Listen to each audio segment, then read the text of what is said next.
So hopefully this is a good angle. I was lucky enough to see BLACKPINK in all of their glory at Good Morning America. I'm here to talk about my experience. Even though I saw them for like probably 6 minutes tops, it was probably one of the best moments of my life. Very surreal. So we got to the studio around 6:30. It wasn't too early. I remember when I went for BTS, I got there around like 5:30 and I couldn't even get in. We were given these wristbands and we headed in. Before we got to the main area, we had to wait in line and we can kind of see everything. And some of the girls behind us were talking about how they saw BLACKPINK get into their van to do like a shot coming out of their van in their clothes. It was really weird, but they looked so good. When we finally did get seated, we were put behind the stage so we would be seeing everyone's back, but either way it was really cool. And you can see like the previews on the monitors, and they came in into like this red carpet thing where they got to like throw confetti, there were balloons falling, and there were fans like cheering and all of that stuff. So literal queens getting what they deserve.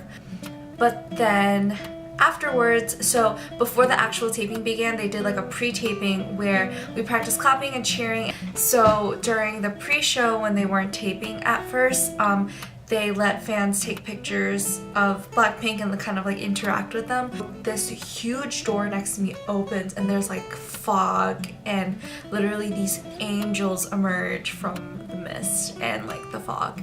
It was amazing. It was, so first Chisu came around, and honestly she was so interactive with the fans, even though she couldn't really speak English.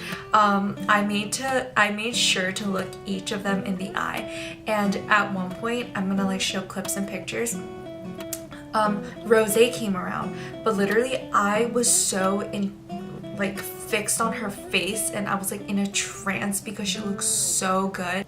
The picture that I took of her, you can only see my hand and like part of her legs because I was so busy waving and trying to like kind of absorb her beauty, somehow let it like absorb into my own skin. Clearly it didn't. And then Jennie came around and she was being adorable. She was literally being an angel, and she was so smiley and so playful with the fans. Honestly, I didn't really expect that. I didn't really know what they were going to be like, honestly, but she was way less intimidating than I thought she was going to be.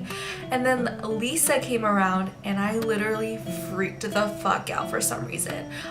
There's a tweet going around of the girl in the yellow top freaking the fuck out when Lisa waves at her. Yeah, that was me. She just like came around.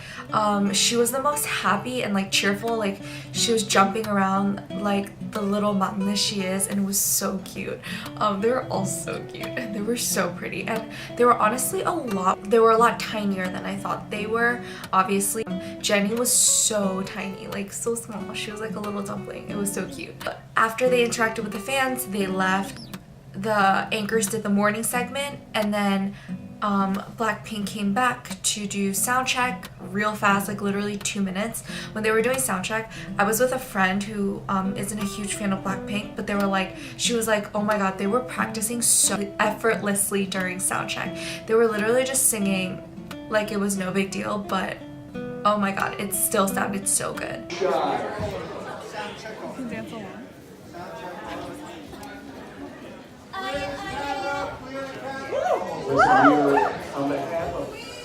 So the first song they did was Duru Duru, and seeing them perform was literally so insane. Like I could not absorb it. They all have such a great stage presence. Every time Jennie would look back, she would wink at us or give like the most badass face. She had this like facial expression that literally obliterated me. There were some high school boys next to me, and I've never seen anybody drool, cry, and scream all at the same time. It was the funniest thing ever.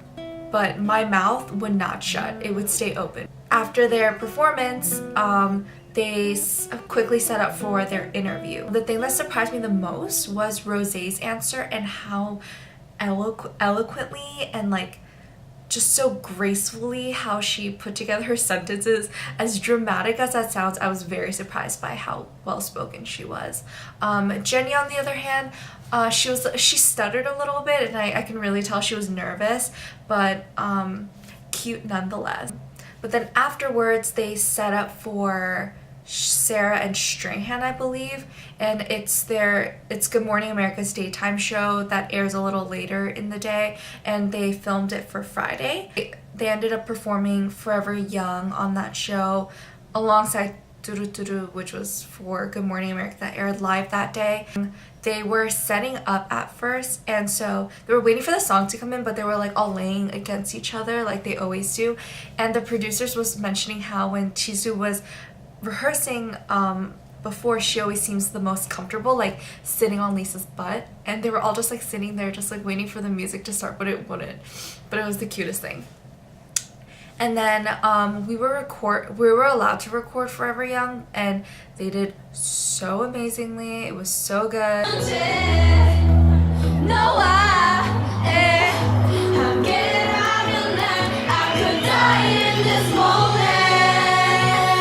Forever young.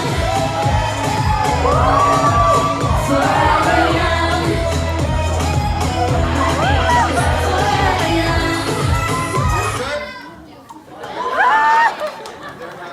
It just, my heart, they were so amazing.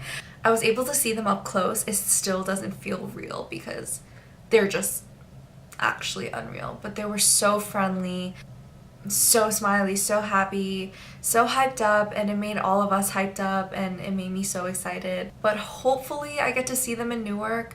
I have a class on Wednesday, but you know what? I have to see my girls, like, whatever. I'm gonna figure it out. But thanks for watching.